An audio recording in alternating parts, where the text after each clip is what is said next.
This episode is brought to you by Experian. Are you paying for subscriptions you don't use but can't find the time or energy to cancel them? Experian could cancel unwanted subscriptions for you, saving you an average of $270 per year and plenty of time. Download the Experian app. Results will vary. Not all subscriptions are eligible. Savings are not guaranteed. Paid membership with connected payment account required.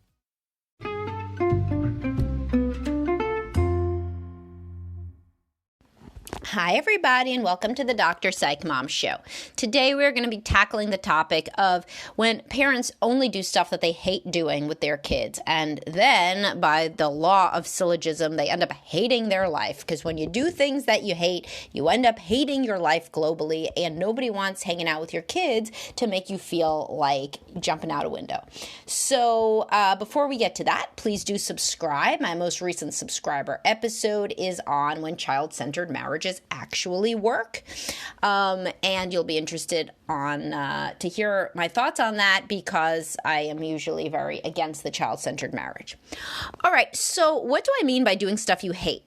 So let me tell you what a lot of my clients' lives look like. They go to the kids' sports, then they go to their kids' extracurriculars of some other sort, random thing, drop them off at a different sort of class or a different sort of enrichment activity. Then they drive the child to hang out with the child's friends. And if the child is young enough, you also have to stay there too. But you don't necessarily like those people. Those are just your kids' friends' parents, but you have to stay there. Sometimes you get to drop them off. And then if you're lucky, you get to really play the Tetris of your schedule really excellently, and you can slot in some other errand while your kid is doing some other thing. This just sounds like trash, right? But yet it is what so many people's lives are like, because the entire weekend and every evening pretty much is about what the kids want to do. Now, if you are only always shepherding your kids to do shit that you hate doing, then you are necessarily not going to come off as a very happy adult, which reflects, which I talked about in one of my other podcasts about show your kids what a happy adult looks like, which many people don't know how to do, sadly, because they never saw any happy adults in their family of origin. So what could you do instead of doing only things that you hate with your kids? Maybe you could do some things you like to do with your kids. So here's some examples. Some people can work out with their kids. Some people can go, if they like to play certain games, they can play those games with their kids, whether those are things like bowling or tennis, or whether that's like Monopoly. Sometimes people like to read books to their kids, but they hate the books that the kid picks, so then they end up hating reading, which is stupid because you're doing the damn reading. You could pick anything that you want. You could pick sci-fi that you like. You could pick a fiction book that you like. I've read so many books to my kids that I've liked throughout my life, and we read those together, and they could be a little bit higher level than your kids are. I read my kids The Hunger Games 3 years ago or something. And my son was 6 3 years ago. But he liked to listen to it, why not? So, and that was one of my more child-friendly ones. I'm trying to remember right now. Let me think. Oh, I know, Room. I read Room with my daughter, and she loved Room, and Room is totally a book for adults about the kid in the room, they made a movie out of it. Super good book, and it was really interesting. But yeah, so I definitely liked reading Room, and then that became one of her favorite books. And then we watched the movie. But so if you're gonna do stuff with your kid, then do stuff that you like to do. Guys are better at this than women, because guys like sports a lot of the time. And I'm sure this is, terribly un-PC. I don't give a shit because I'm a woman and I know a lot of women who really don't like doing sports with the kids as much as the guys do. So I assume that is not unique to me. So if your husband likes to, take the kid out and play catch, great, but you don't really like to play catch. So then you don't end up doing anything that you like to do. Then you're just shepherding the kid around. And then you're saying, oh, I really like to watch them play sports. Okay, I have, kids who do things and you like to watch them do things. But after some years, that can get a little bit old because all you're actually doing is sitting there and watching. And it's nice to sit and watch and it's supportive. But if you never do anything that you particularly like to do, then you yourself you're never showing your kid what it looks like for an adult to enjoy doing something. Whereas if you were actually doing things that you liked, whether that's a crafting thing, or you were cooking, or you were baking, or you were even just taking a walk, or anything that you like to do, then they get to see a happy adult. And a lot of people say things, well, I want to take a walk with my kids, but they won't go. They will go. If they don't have a screen, they will usually go. So you can always feel free to limit something you don't want your kid to do so they could do something that you do want them to do. Such as, well, you're not going to play Xbox now because I really want to take a walk and I want to share that with you, so we're going to take a walk. I mean, beyond the scope of this specific episode of a podcast is the idea of, and I reference this a lot, and stop letting your kids treat you like garbage, but the fact that you need to be kind of in control of what happens in your environment, meaning that you are somebody who can say, we are doing X and your kids will do X.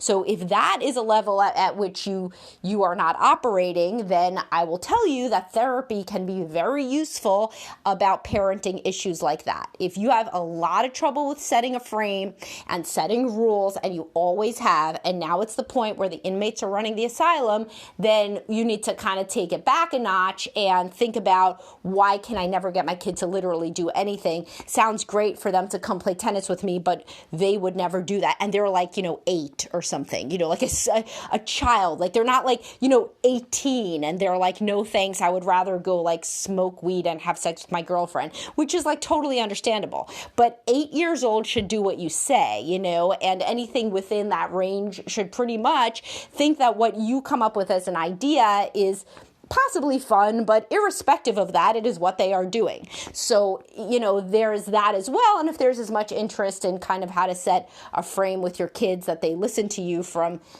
early childhood, then I can certainly talk more about that. Although my parenting podcasts they never get as many listens as the ones with sex in the title or even relationships in the title. But I do have a lot of that stuff on my Dr. Psych Mom website, because as I age and my children age, I kind of, I'm more interested in whatever I'm going through, which tends to be what people find me to talk about, because people tend to want a therapist who's a peer in many ways. And so when I was younger and my kids were younger, I had more stuff about discipline and things like that. So that's all on Dr. Psych Mom, which I've been publishing since 2014. But anyway, if you cannot find something that you think you would like to do with your kid because you don't like your kid, that's like a different problem. And that's like nothing to be ashamed about. What would be ashamed about is if you consistently said to your kid, I don't like you, man. No, you're not allowed to say that. That's fucked up. But if you just don't like your kid, then that is like a taboo subject that a lot of people don't want to talk about, but it does not help anybody to have a taboo subject that they can't talk about. So more people than you know are in a situation where they just can't get along with their kid. And in that situation, they're like, I don't care what the hell activity we could be doing. My kid could find a way to ruin it. And if you're in that kind of situation, then you got to start very small. So a tennis game is not what you're going to be doing. It's like 5 minutes of watching YouTube together. Can you find a YouTube video that you actually think is funny that you could show your kid? I bet you could. If we're going that granular and that low level, and that's your sole task, is to find 5 minutes of something you actually think is funny that your kid can think is funny too, so that you're not fake laughing, then I bet you could do it. And it's really like, if you have to go to the level of TV, then go to TV. Watch something you like to watch with your kid. Because then it's like you're not sitting there like waiting to die, which is not a good look and does not make you an active and engaged and happy parent. It makes you feel like parenting is a slog, and it makes you count down the minutes until it's bedtime. And that is not the way that you want your child to remember their childhood. So let's even just start with the screen time stuff. Find something that you like to do with your kid that involves devices. Play chess with your kid. Play a video game if your kid has video games. Watch something that you think is funny. Watch something that you used to think was funny when you were a kid. Watch a movie that you used to like when you were your kid's age. And use what somebody that isn't me, I think Janet Lansbury, calls confident momentum, which is kind of the attitude that teachers have, which makes kids listen to them. And I talk about how you could use this in relationships. I have a post, I think, about it on Dr. Psych Mom. It was like confident momentum plus knowing your partner's love language can, make everything better or whatever. And so confident momentum is when you kind of sweep in and you basically act happy and excited, and then basically your kid just takes that mood and runs with it. And that's what preschool teachers do, and hopefully teachers of older kids as well. We're like, hey, everybody, we're going to play a game. And then, of course, everybody's excited to play a game. Whereas if you come in and you're like, there's this game, you're probably not gonna like this, but yeah, you know what, just go back to the Xbox, I'll see you for dinner. Then like, of course your kid isn't gonna want to play with you because you're not confident, you don't have any sort of momentum behind you. The kid doesn't even think you want to do it. So then yeah, you're just basically like waiting for them to reject you. And especially as kids get into adolescence, a lot of parents have this kind of self-effacing, self-deprecating dynamic, which they take to excess, because self-deprecating humor is all well and good, haha. But, they take it more like, you hate me, and that is like a known condition. And if you spend 5 minutes with me, then that's a bonus, but overall you hate me. And that's like what the parent is projecting to the child. And that usually comes from the parent's own low self-esteem and the parent's rejection sensitivity. So then they're putting out they're basically rejecting the idea that the child could want to spend time with them before the child can actually do it. And so people do that with younger kids too. So if you notice that, and if that resonates with you as a dynamic that you do, then you should probably really work on it, because all you're doing is teaching your kid to be a rejecting asshole. Instead, if you put yourself out there in like a happy, kind of vulnerable way, like, hey, I was thinking I really want you to watch this movie, and I really want you to give it, at least a half an hour, because it's not what you usually watch, but I loved it when I was your age. So that's what we're going to do right now. Here's popcorn. We're going to watch this movie that mommy liked, or whatever. So then you're coming in, you're kind of assuming that they're going to like it, kind of, at least, that they're going to give it a chance. And the people here that are listening that have like really good back and forth relationships with their kids are like, who are these people who are scared of their kids? I will tell you, it's the rest of the people listening, because so many people nowadays are just scared of their kids. It's like the pendulum overswung. Like, people used to be afraid of their parents. Well, that's no good. But it's not good to be scared of your kids either, right? I mean, that's even more bizarre in a way, because the kids are not supposed to be in charge in any sense or setting any kind of rules. Yet, I work with so many people, and again, it's particularly people with low self-esteem who never wanted to be rigid, never wanted to be authoritarian, so then they swing over to permissive, and then the kid just kind of treats them like shit. And again, I really tell you, you should be listening to my podcast on not letting your kids treat you like garbage if any of this resonates with you. So what are our takeaways from this globally? Do things with your kids that you like doing, things that you would do even if they weren't there. Come into those things with like a full heart and confident momentum, and sweep in and basically act like it's going to work. Act like they are going to enjoy it, and or that you will definitely enjoy doing it with them. And like, don't take any shit. So like, don't let the kid shit all over your movie or your book or whatever. Say, that's not nice. I'm really trying to share this with you. It's important to me. I've realized that we only watch the stuff that you want to watch. And then I don't ever get to tell you about the stuff that I like. And so this is what we're doing. Like, really kind of narrate your internal experience to your kids, because you are who they learn from.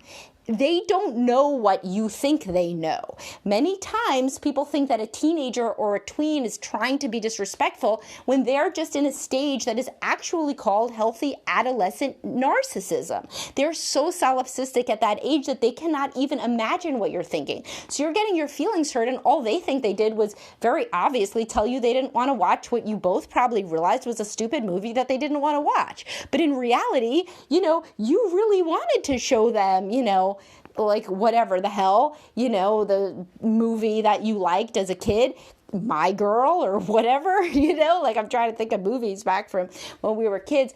And, then you get really hurt, and you think it's so obvious that they know that they hurt your feelings, but they're not even used to thinking of you as a person with feelings, because you don't come out and say, oh, it's me, I have feelings, I'm a person. Instead, you're like, oh, where am I driving you today, sir?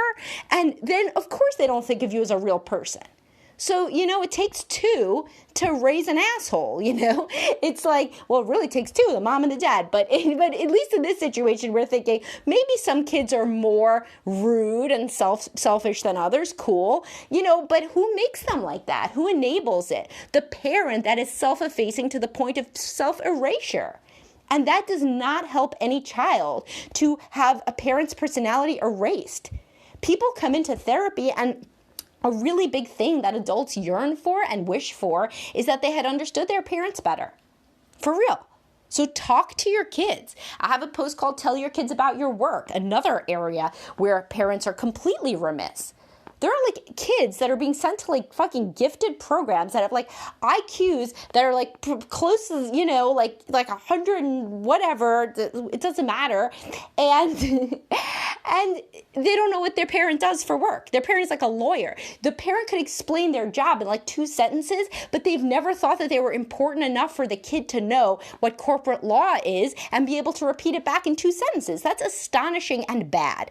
That child deserves to know and respect and look up to their parent. But if the parent is not comfortable being respected or looked up to because of their own unresolved family of origin issues, most often with a self-centered parent at the core, then they're not going to put themselves forth as a role model to emulate, nor will they be able to, at first, do this confident momentum thing, although you can certainly get used to it with practice, and you should. All right, well, hopefully that was a good pep talk for you to get off your ass and go introduce your kid to something that you actually like doing so that you do not have to feign enjoyment or interest in Minecraft or whatever the hell you hate. And instead, you can actually share something with your kid that you love, thus having a bonding, genuine, and authentic experience that hopefully also pushes your child out of their comfort zone, which is a really big thing and a really big deal and makes you a good parent in and of itself. All right, I will talk to all you soon. Hopefully this was useful, and please do subscribe and join my Facebook group if you like talking. I do interact a hell of a lot more in there than anywhere else. All right, bye-bye.